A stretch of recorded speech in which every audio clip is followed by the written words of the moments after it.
Yep. Okay. The fate of these 8 intertwined out the gate, for the sea would not wait on this auspicious a date. Not a jib-jab or jape from the captain or first mate could frustrate, underrate, bait, or to date insinuate, for Pete's sake, that the voyage that they were about to undertake would be anything but first rate. Now continue, bold sailors, of various flavors, pull your wooden rope swords from their baldric, brandish it right quick, because I fear that there's pirates in these waters.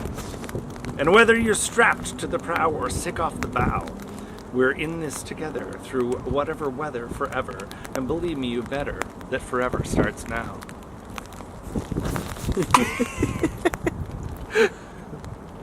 So set the engines to yes and leave work on the desk, because these sweet whipping sails never fail to avail you to set sail in the gale. Too late, you can't bail.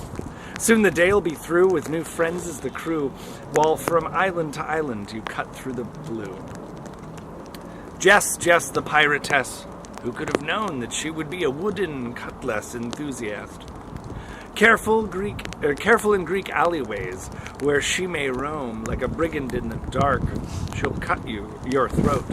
3 men enter, 1 goes home. In no small way is this analogous to Pirate Thunderdome. She's so sleek, surreptitiously tooting at Greeks, such a rebel not telling her family where she was for weeks. From stone lion spotting, to lemon cookie rotting, to mischievous dinghy boat rocking, such a sweet lady with smile and charm, till she breaks out the T-Rex voice, I got a big head and little arms. Will you, won't you? Make sure that you do look at this flash of mustache of Mark Twainian caliber. Not even twisted with stash wax. Doing burnouts on mopeds, fast-blasted gravel travels down the hills of Sifnos, causing island dwellers wearing Speedos to question their credos, for never before have they seen the likes of these mopedos. Not always one for small talk. Will says it with the flare of his hair. If his hair won't stay down, a mohawk he'll wear, standing on the poop deck, just being a smartass. Hear him exclaim near the mast, only a true pirate would drink out of a cactus glass. Running boldly with fender to and fro, where you're in distress, his smiling face pops up and says, High five, bro! Kevin gets up late. It's an established fact. Bail the dinghy, you dummy. There's a hole in its aft. Let's motor to land. Oops, out of gas. Roll in the sweeps. It's just a first draft. Laura, you row. I'll steer us right back. But our captain he be, and through rough and calm sea, he made good of the delivery of we wheeling free through the waves of the Aegean to islands in excess of 3. He keeps the ocean safe, proper and free. His boat etiquette is of the highest quality. Bringing her into Tortuga, all by his onesies, minus 1 motory steed, he constantly, I think you'll agree, shows vigor, vim, and ingenuity. Laura spent her first days exploring local fauna and flora. A birthday with pirates, she's never irate, with our swords always gyrating around. She seems to tolerate us as long as there's cake. The consummate first mate, never late, acting as the glue that ever holds together the crew. On her way to a master's, the ocean she'll too soon master, faster than you can blink. Always womaning the helm, anchor or bowline. What a kid. I think we all can agree that we like the cut of her jib. So hail Admiral Laura, keeping even our keel. Even when evil is on our heels, she saved us from the French drunkies and kept us from gleefully attacking those cheese-eating surrender monkeys. So set the engines to yes and leave work on the desk, because this sweet whipping sails never fail to avail you to set sail in a gale. Too late, you can't bail. Soon the day'll be through, and with new friends as the crew, while from island to island, you'll cut through the blue. Trevor, the man with no surname, held hostage by his own fame, like the Pope or Madonna, call me Trev. if it's all the same. Reading Catcher in the Rye, his sense of humor is dialed as his smile, and for sure twice as wry. Hear all the ladies cry, what a guy. He'll jump in the deep end, pull from propellers ropes free, and I'm sure you'll see that it's sincere and well-reasoned when he asks you to visit for an anal weekend. He'll open the sluices, let loose with wit and abuse till you hear him in sexy baby voice say, where's the Jamba Juice?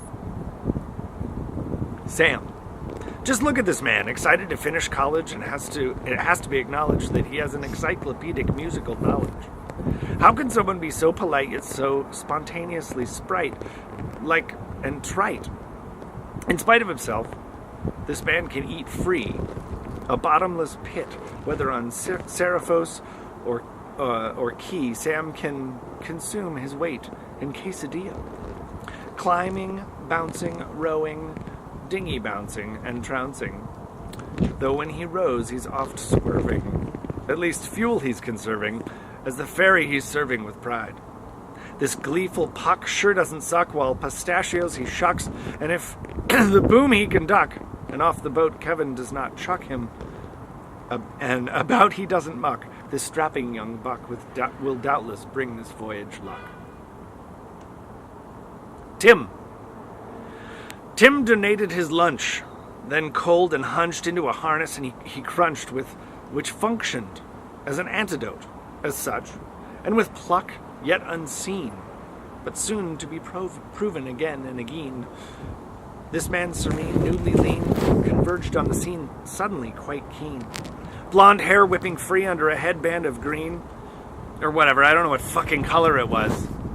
Look, there he is on the bow, he can be seen, lashed to the boat, a smile from ear to ear beamed, and splashed but still floating, Tim careened to and fro like some watery fiend, it seemed, and laughing and soaked with the sea he convened. Let's talk about the pizza he cooked and the flowers he took and the bottle he mistook for a vase.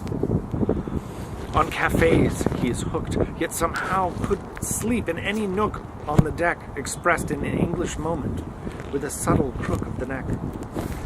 But he had us all line, sink, and hook, with that lovely kind smile and that gentleman vagabond look.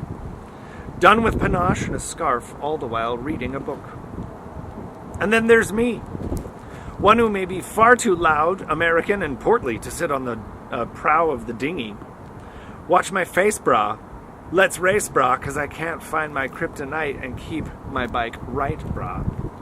Though gravel unraveled my day, brah, I still had time to spill my wine and whiskey or what have you. Sat well on the trampoline, Tim assured me of my safety, but the ocean's plan was clearly to see me rapidly enveloped by the sea. But a change of clothes is as easy as a change of heart. And knowing what I know now at the start, I'd board this boat, float, toting lines, not rope, shower with no soap, never mope, telling jokes and taking pictures of goats. Quick clamor over boulders, our hearts all a-smolder, 'cause in your presence I feel less older. Life's a little less colder. Never in my life have I had a crew more nobler. Now 1,000 times over, those lines let's all shoulder to be with each other and live life a bit bolder.